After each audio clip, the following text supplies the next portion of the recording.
தமிழ் மக்களுக்கு வணக்கம்.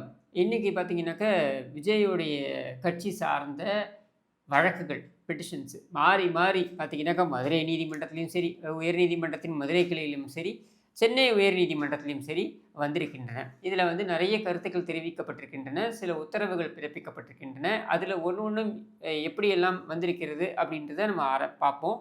அதில முக்கியமா மதுரை உயர்நீதிமன்ற கிளையிலிருந்து உயர்நீதிமன்றத்தின் மதுரை கிளையிலிருந்து என்ன நடந்தது அப்படின்றதுல ஆரம்பிப்போம். ஏன்னா, அங்க தான் முதல்ல ஹியரிங் ஆரம்பிச்சு, அதுக்கப்புறம் தான் சென்னை உயர்நீதிமன்றத்தில வேறு ஒரு வழக்கு சார்ந்தும் வந்தது. மதுரை உயர்நீதிமன்ற கிளையில வந்த வழக்குகள் என்னன்னாக்கா, பஞ்ச் ஆஃப் பெட்டிஷன்ஸ். என்னன்னா, ஒரு ஆட்டோ ஓட்டுநர். அவர் வந்து ஒரு வழக்கு பதிவு பண்றாரு. அவரு என்ன பதிவு பண்றாருனாக்க, நான் வந்து பாதிக்கப்பட்டேன். நான் விஜயுடைய அந்த கரூரில் நடந்த 27ஆம் தேதி நடந்த அந்த கூட்டத்தில் நானும் சென்றிருந்தேன். எனக்கும் வந்து உடல் ரீதியாக எனக்கு பாதிப்பு ஏற்பட்டது. நான் வந்து இனிமேல் விஜயுடைய கட்சி கூட்டம் நடத்தக்கூடாது என்று தடை விதிக்க வேண்டும் என்று சொல்ல அப்படிப்பட்ட ஒரு கருத்துடன் வந்து அவர் வந்து ஒரு பெட்டிஷன போடுறாரு. அந்த பெட்டிஷன முதல்ல எடுத்த நீதிமன்றம் அதை தள்ளுபடி செய்கிறது. ஏன்னா ஏற்கனவே பார்த்தீங்கன்னாக்கா, ஒரு அரசியல் கட்சியும் எந்தெந்த விதிமுறைகளின் அடிப்படையில கூட்டங்கள் நடத்தலாம் அப்படின்னு ஏற்கனவே உயர்நீதிமன்றம் சில கட்டுப்பாடுகளை விதித்திருக்கின்ற நிலையில இது தேவையில்லை அப்படின்னு நிராகரிக்கிறது. அதுக்கப்புறம் வரக்கூடிய பெட்டிஷன்ஸ் எல்லாம் பார்த்தீங்கன்னாக்க, உயர்நீதிமன்றத்தில சில அனுமதிகள் கோரி அந்த பெட்டிஷன தாக்கல் பண்றாங்க. அதில வந்து என்ன சொல்றாங்கன்னா, சிபிஐ விசாரணை அவசியமா அப்படின்ற அந்த பெட்டிஷனுக்கு, சிபிஐ விசாரணைக்கு கேட்கறதுக்கு முதல்ல உங்களுக்கு தொடர்பு இருக்கணும். இந்த சம்பவத்தோட உங்களுக்கு தொடர்பு இருந்தா, நீங்க சிபிஐ விசாரணை கேட்கலாம். உங்களுக்கு தொடர்பே இல்லாம நீங்க எப்படி சிபிஐ விசாரணை கேட்குறீங்க? இது என்ன அரசியல் லாவணி கச்சேரி நடத்தக்கூடிய இடமா? அப்படின்னு மதுரை உயர்நீதிமன்ற கிளை வந்து கேள்வி கேட்டு, அந்த பெட்டிஷனையும் நிராகரிக்கிறது. அதுக்கப்புறம் இன்னொரு பெட்டிஷன் அவங்க வந்து சம்மந்தப்பட்டவர்கள் அப்படின்ற நிலையில சிபிஐ விசாரணைக்கு கோரும்பொழுது, அவங்க வந்து நோட்டீஸ் இஷ்யூ பண்றாங்க. காவல்துறைக்கும், தமிழக அரசாங்கத்திற்கும் நோட்டீஸ் இஷ்யூ பண்ணி, நீங்க பதில் சொல்லுங்க. ஏன் சிபிஐ விசாரணை வைக்கக்கூடாது? அப்படின்னு இன்னொன்னுத்துக்கு நோட்டீஸ் இஷ்யூ பண்றாங்க. இது நடக்குது. இது நடக்கும் பொழுது தான் சில கேள்விகளை நீதிமன்றம் கேட்கிறது. அந்த கேள்விகள் என்ன அப்படின்னு பார்த்தீங்கன்னாக்க, முதல்ல பாதுகாப்பு வழங்குவது அப்படின்றது அரசாங்கத்துடைய கடமை. ஒரு பொதுக்கூட்டம் நடக்குது, மக்கள் சேருகிறார்கள் என்றால் பாதுகாப்பு வழங்க வேண்டியது அப்படின்றது அரசாங்கத்தின் கடமை. அந்த கடமையை இந்த அரசாங்கம் செய்திருக்கிறதா அப்படின்ற கேள்வி. செய்ய தவறி இருக்கிறது அப்படின்றது தான் குற்றச்சாட்டு. செய்திருக்கிறதா அப்படின்ற கேள்வியை நீதிமன்றம் கேட்டிருக்கிறது. 2வது, இப்படியான கூட்டம் கூடுகிறது என்றால் அங்க ஒரு பிரச்சனைன்னு வச்சுக்கோங்க. காவல்துறை ஏன் அதை வேடிக்கை பார்த்தது? ஏன்னா நீங்க முன்னாள் அமைச்சர் செந்தில் பாலாஜி பார்த்தீங்கன்னாக்கா, இது குறித்து ஒரு பிரஸ் மீட் நடத்துகிறார். அந்த பிரஸ் மீட்ல அவர் சொல்றார், "தண்ணீர் கூட வழங்காமல் பல மணி நேரம் நிற்க வைத்திருந்தார்கள் அந்த கூட்டத்தை" அப்படின்னு சொல்லிட்டு. இது உண்மையா, பொய்யா என்ற வாதம் வேற. ஆனால் செந்தில் பாலாஜி சொல்லக்கூடிய கூற்று உண்மை என்றால், இந்த காவல்துறை ஏன் அதை பல மணி நேரங்கள் வேடிக்கை பார்த்து கொண்டிருந்தது? அப்ப அதற்கும் பதில் இல்ல. அப்புறம் நீதிமன்றத்தில அவங்களே ஒரு தகவல பதிவு பண்றாங்க. என்ன சொல்றாங்கன்னா, நாங்கள் அதற்கு 2 நாட்களுக்கு முன்னர் எடப்பாடி பழனிசாமி அவர்களுடைய கூட்டம் நடைபெற்றது. அந்த கூட்டத்திற்கு நாங்கள் வந்து காவல்துறை வந்து குறைந்த அளவிலேயே நாங்கள் வந்து பாதுகாப்பை வழங்கியிருந்தோம். பிரச்சனை எதுவும் வரவில்லை. ஆனால் இந்த கூட்டத்திற்கு கொஞ்சம் அதிக அளவில் நாங்கள் காவல் பாதுகாப்பை வழங்கியிருந்தோம். ஆனால் பிரச்சனைகள் வந்திருக்கிறது அப்படின்னு சொல்லிட்டு. இதை ஒரு காரணமா எப்படி நீங்க சொல்ல முடியும்? அப்படின்றது தான் நீதிமன்றத்துடைய கேள்வி. நீங்க பாதுகாப்பு வழங்க வேண்டியது காவல்துறையுடைய கடமை. அந்த கூட்டத்தில பிரச்சனை இருக்கிறது என்றால், உதாரணத்திற்கு 3 மணியிலிருந்து 10 மணி வரைக்கும் அனுமதி வழங்கப்பட்டிருக்கிறது அப்படின்னு சொல்லப்படுகிறது. காவல்துறை என்ன சொல்றாங்கன்னா, விஜய் தரப்பிலிருந்து ட்வீட் போட்டாங்க. இந்த ட்வீட் என்ன போட்டாங்கன்னா, 12 மணிக்கே எல்லாம் வந்து ஆஜராயிடுங்க அப்படின்னு ட்வீட் போட்டதாகவும், அது மக்களை தவறாக வழிநடத்தியதாகவும் சொல்லப்படுகிறது. சரி, இந்த ட்வீட்டை பார்க்கக்கூடிய மக்கள், விஜய் 8:45க்குத்தான் வீட்டிலிருந்து கிளம்பினார். அவருடைய வீட்டிலிருந்து சென்னையிலிருந்து கிளம்பினார் அப்படின்றத பார்த்துருக்க மாட்டாங்களா? இந்த ட்வீட்டை மட்டும் தான் அவங்க பார்ப்பாங்க. அந்த ட்வீட்டை அவங்க பார்க்க மாட்டாங்களா? 8:45க்கு சென்னையிலிருந்து கிளம்பி தனி விமானத்தின் மூலம் திருச்சிக்கு வந்து, திருச்சியிலிருந்து ரோடு வழியாக நாமக்கலுக்கு வந்து, நாமக்கல்லில் கூட்டத்தை முடித்து, அந்த கூட்டத்திற்கு பின்னர் தான் அவர் கரூருக்கு வருவார்ன்றது என்பது தெரியாதா? சரி, மக்களுக்கு தெரியவில்லைன்னே வச்சுப்போம். காவல்துறைக்கு தெரியாதா? காவல்துறை ஏன் காலையிலிருந்தே அனுமதித்தது? அவங்க ட்வீட்டு போட்டாங்க. நீங்க ஏன் அனுமதிச்சீங்க கூடுவதற்கு? நீங்க சொல்ல வேண்டியது தானே, 3 மணியிலிருந்து அனுமதி வழங்கியிருக்கோம். 3 மணிக்கு முன்னாடி வராதீங்க, கூடாதீங்க அப்படின்னு சொல்ல வேண்டியது தானே. 33லேருந்து 34 டிகிரி வெயில். இதில் வந்து 12 மணி இல்லை 11 மணிலேருந்து அதுக்கு முன்னால் சில பேர் சொல்கிறாங்க 8 மணி 9 மணிலேருந்து வர ஆரம்பிச்சிட்டாங்கன்ட்டு.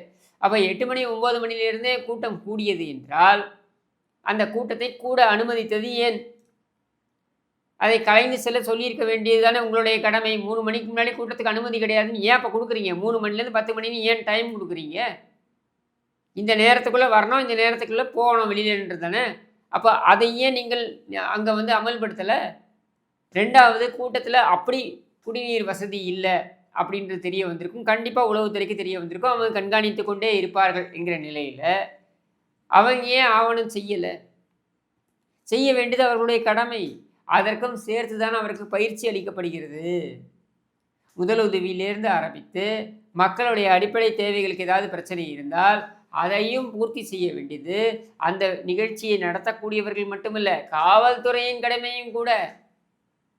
அதிலிருந்து காவல்துறை தவறிவிட்டது. குறைந்தபட்சம் தாவேக்காவுடைய கட்சியினரை கூப்பிட்டு, இந்த பாருப்பா தண்ணியெல்லாம் கொடுக்காமல் இருக்கீங்க, மக்கள்லாம் தவிச்சிக்கிட்டு இருக்காங்க, நீங்கள் தண்ணி கொடுக்க போகிறீங்களா இல்லை இந்த கூட்டத்தை கலைக்கட்டுமா அப்படின்னு கேட்பதற்கான முழு அதிகாரமும் காவல்துறைக்கு இருக்கிறது.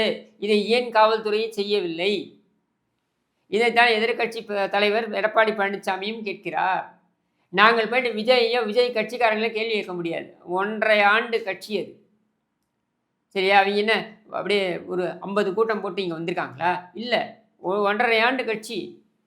ஆனால் எத்தனையோ கட்சிகளுடைய கூட்டங்களை பார்த்து அதற்கான பயிற்சி எடுத்த காவல்துறை என்ன செய்து கொண்டிருந்தது அப்படின்றது கேள்வி. காவல்துறையை தான் முதல்ல கேள்வி கேட்போம், அப்புறம் தான் விஜயை கேள்வி கேட்கிறது. காவல்துறை வேடிக்கை பார்த்து கொண்டிருந்தது. எதற்காக வேடிக்கை பார்த்து கொண்டிருந்தது? நம்முடைய அனுமானம் என்ன? பிரச்சனை வரட்டும், அதுக்கப்புறம் யாரும் அந்த கூட்டத்துக்கு வரமாட்டாங்கன்னு எதிர்பார்ப்பில் கூட இருக்கலாம், நமக்கு தெரியாது. இதே ஆளுங்கட்சி கூட்டமாக இருந்தால் இந்த காவல்துறை வருந்தி கொண்டு வேலை செய்யாதா? வேலை செய்திருக்கிறது. ஒன்றுமில்லை, அதை இவன் ஒரு டுபாக் ஒருத்தருக்கான அவன் இன்பநிதின்ட்டு இவனுடைய அந்த உதவாநிதியுடைய பையன் அவன் போகிறான் பீஸ்ட் படம் பார்க்குறதுக்கு ஃபஸ்ட் ஷோ. இதே விஜயுடைய படம் ஃபஸ்ட் ஷோ பார்க்க போகிறான். அந்த படத்திற்கு பார்த்தீங்கன்னாக்கா 4:30 மணி ஷோ.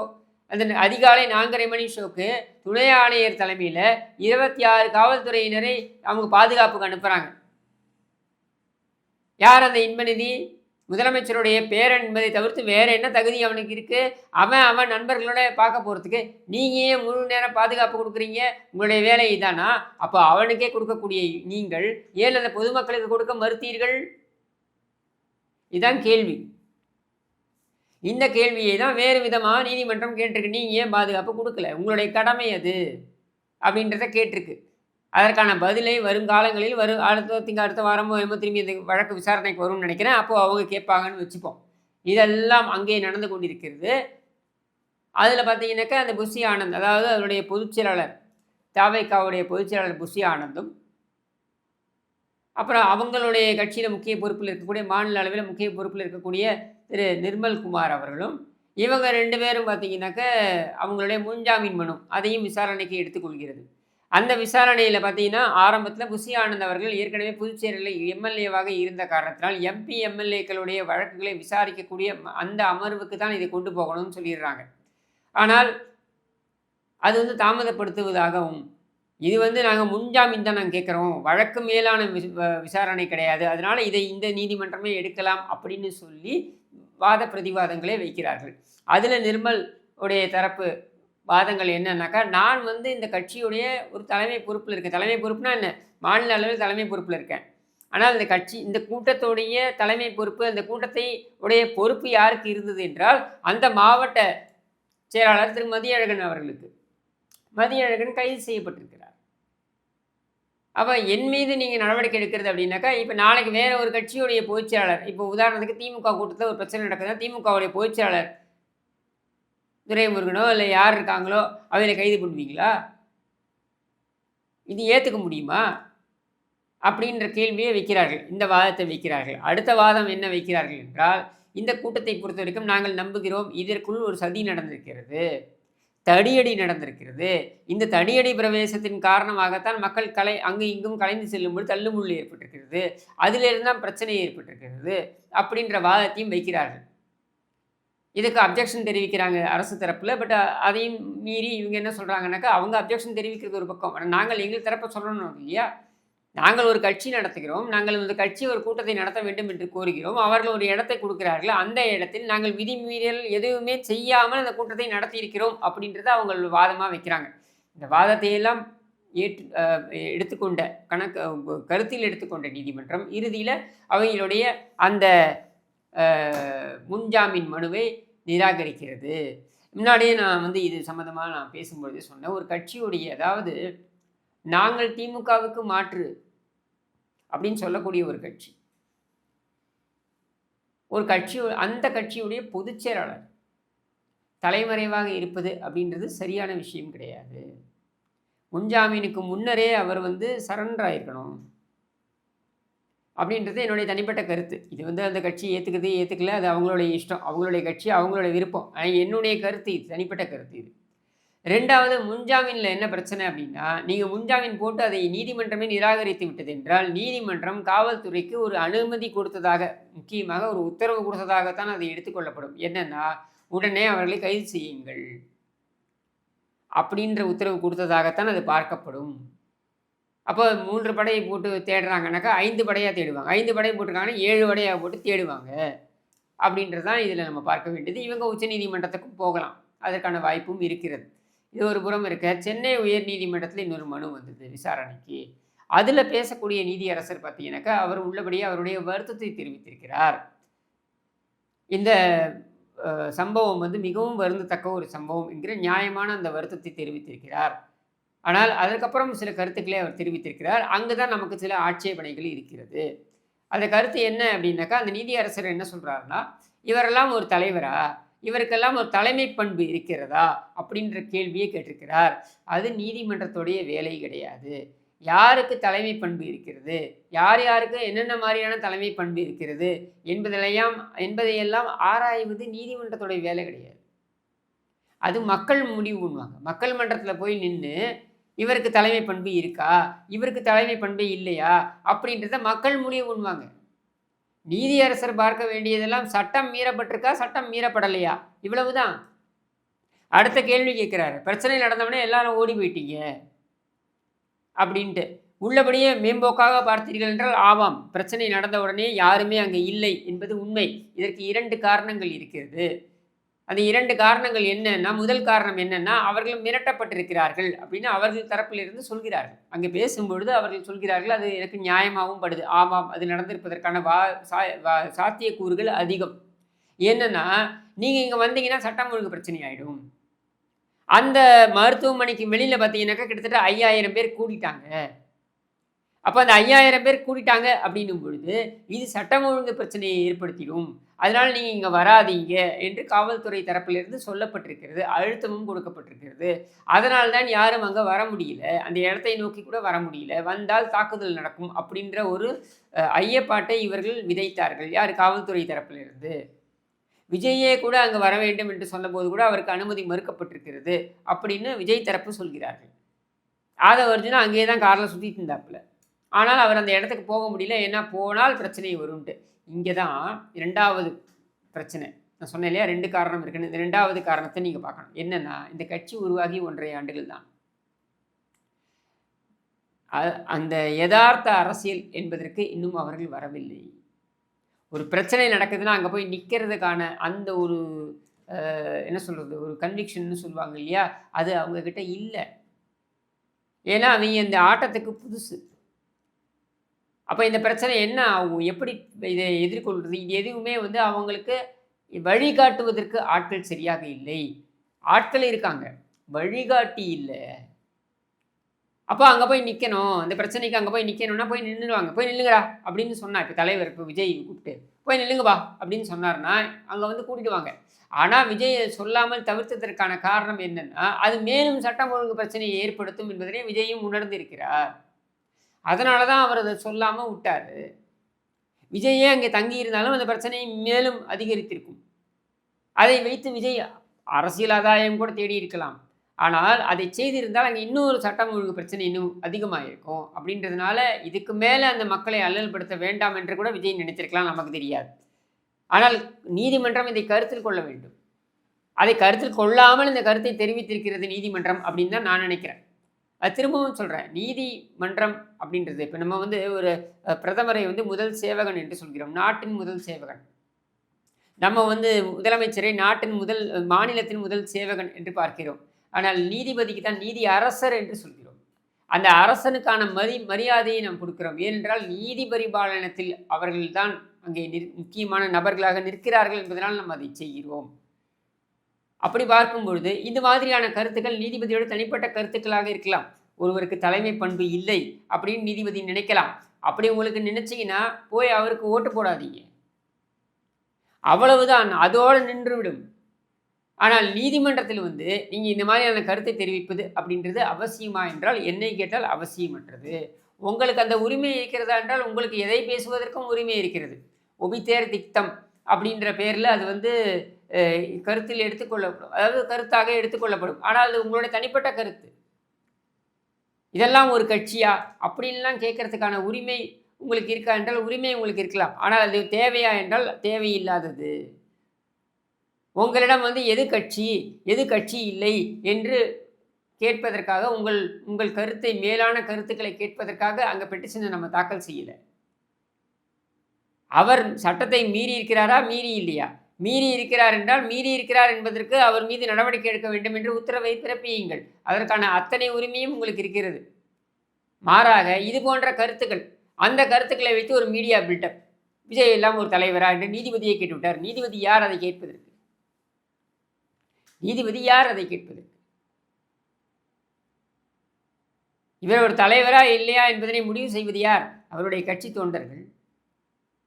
அவரை தலைவராக ஏற்கலாமா வேண்டாமா, அதுக்கு அங்கீகாரம் கொடுக்கலாமா வேண்டாமா என்பதை முடிவு செய்வது யார்? மக்கள்.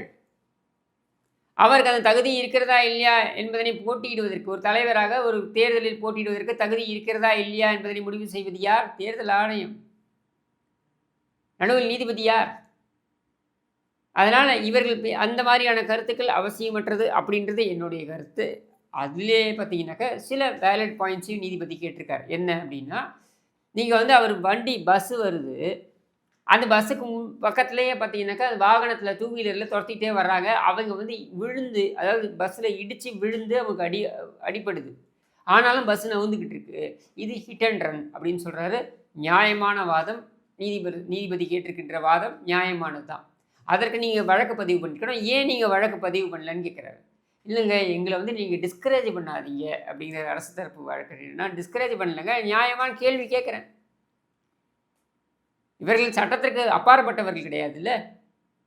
விஜயாக இருக்கட்டும், விஜயோடைய ஓட்டுநராக இருக்கட்டும், ஒருத்தன் வந்து உங்களுடைய வண்டியில் மோதிட்டான் அப்படின்னும் போது நீங்கள் வண்டியை நிறுத்திருக்கணும். நிறுத்தாமல் நீங்கள் போகிறீங்கன்னா ஹிட் அண்ட் ரன் கேஸ் தானே அது. அதனால் அவர் மீது வழக்கு பதிவு பண்ணியிருக்கணும். நீங்கள் ஏன் அதை பதிவு பண்ணலை அப்படின்ற கேள்வி. ரெண்டாவது நீங்கள் பார்க்க வேண்டியது என்னென்னா, இவர்கள் மீதெல்லாம் ஏன் நடவடிக்கை எடுக்காமல் இருக்கிறீர்கள்? ஏன் வந்து 2 வழக்கு தான் பதிவு பண்ணியிருக்கீங்க அப்படின்ற கேள்வி கேட்குறாங்க. இதுவும் நியாயமான கேள்வி. ஏன் அப்படின்னா, காவல்துறை அதிகாரிகளே என்ன சொல்கிறாங்கன்னா, இதற்கு முன்னர் விஜயோடைய கூட்டங்களில் பார்த்தீங்கன்னாக்கா இத்தனை பேருக்கு வந்து பாதிப்பு ஏற்பட்டிருக்கு, இத்தனை பேருக்கு வந்து அடிபட்டிருக்கு அப்படின்லாம் வரிசையாக படிச்சுட்டே வராங்க. இவங்களே சொல்கிறாங்க, இந்த கட்சிக்காரங்க பார்த்தீங்கன்னா டிரான்ஸ்ஃபார்மர் மேலே ஏறுறான், இந்த கட்சிக்காரன் பார்த்தீங்கன்னா மரத்து மேலே ஏறுறான். நான் என்ன கேட்குறேன்னா, இன்றைக்கு நீங்கள் வதந்திகளை பரப்புகிறார்கள் அப்படின்னு சொல்லிட்டு 5 பேர் மேலே வழக்கு போடுறீங்கல்ல, இல்லை 6 பேர் மேலே வழக்கு போடுறீங்கல்ல, இல்லை 25 பேர் மேலே வழக்கு போட்டிருக்கேன்னு சொல்கிறீங்க இல்லையா? இதில் விஜய் கட்சியைச் சேர்ந்தவர்கள் பொறுப்பற்ற முறையில் வீடியோக்களை வெளியிட்டார்கள். அதை நானும் ஏற்றுக்கொள்கிறேன்.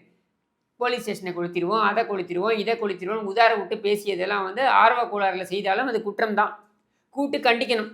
சிறைப்படுத்துறதுல எனக்கு உடன்பாடு இல்லை. இருந்தாலும் சட்டம் என்ன சொல்கிறதோ அதை நீங்கள் செய்ய போகிறீர்கள். நான் என்ன கேட்குறேன்னா, ஈவன் டிரான்ஸ்ஃபார்மர் மேலே ஏறின 4 பேர் மேலே நீ வழக்கு போட்டிருந்தனா, அன்னைக்கு முதல் நாளே வழக்கு போட்டிருந்தனா, எப்படி வதந்தி பரப்புகிறார்கள் என்று இன்றைக்கு நீ வழக்கு போடுகிறாயோ அந்த மாதிரி அன்றைக்கே நீ வழக்கு போட்டிருந்தனா, அந்த ஏறுவது என்பது குறைந்திருக்கும்ல. தாறுமாறாக கட்டுப்பாடற்ற விதத்தில் நடந்து கொள்வது என்பது குறைவதற்கான வாய்ப்பு இருந்திருக்கும்ல. அட்லீஸ்ட் குறைந்தபட்சம் இது ஒரு விவாத பொருளாக இருக்கும்ல. மாறாக இதையெல்லாம் நீங்கள் செய்ய அனுமதித்தது ஏன் அப்படின்னா, இதை செய்தால் அதை குற்றம் கூறுவார்கள் என்பது வாதம் கிடையாது. குற்றம் எல்லாரும் தான் சொல்லுவாங்க. நீ என்ன செய்தாலும் குற்றம் தான் சொல்ல போகிறாங்க. முதலமைச்சர் அங்கே போனார் அப்படின்றத வந்து 2 விதமாக பார்க்குறாங்க. என்ன, முதலமைச்சர் அங்கே போய்விட்டார், நேரத்திற்கு வந்து விட்டார், தூங்காமல் அங்கு சென்று விட்டார். இதை பாராட்ட வேண்டும் ஒரு கூட்டம் சொல்லும். இன்னொரு கூட்டம் என்ன சொல்லும்? கள்ளக்குறிச்சிக்கு போகாத நீ என்ன இங்கே மட்டும் வந்த? அப்போ இங்கே அரசியல் ஆதாயம் தேடலாம் தானே வந்தேன்னு என்ன செய்தாலும் அதற்கு ஒரு காரணத்தை எல்லா தரப்பும் சொல்லத்தான் போகிறார்கள். ஆனால் கேள்வி என்னன்னா, இந்த நடவடிக்கை எடுக்க வேண்டும் அப்படின்ற அந்த முனைப்பு இருக்கு பாருங்க, அது இப்போ வருது. ஏன்னா வதந்தி என்பது உங்களுடைய செல்வாக்கை பாதிக்கும் என்பதனால் நீங்கள் நடவடிக்கை எடுக்கிறீர்கள். ஆனால் டிரான்ஸ்ஃபார்மர் மேலே ஏறுறது அப்படின்றத ஒரு வழக்கமாக வைத்திருந்தால், அது மக்களை பாதிக்கும் என்கிற அந்த எண்ணம் இருந்திருந்தால், நீங்கள் அவர்கள் மீது வழக்கை போட்டிருக்க வேண்டும். அன்றே போட்டிருந்தால் அடுத்தடுத்து வரவன் உஷாராயிருப்பான். அடுத்தடுத்து வரவன் அதை யோசிச்சிருப்பான், இதை பண்ணால் வழக்கு போடுவாங்க அப்படின்ட்டு. அப்போ அதை செய்ய தவறியது இந்த அரசாங்கம்.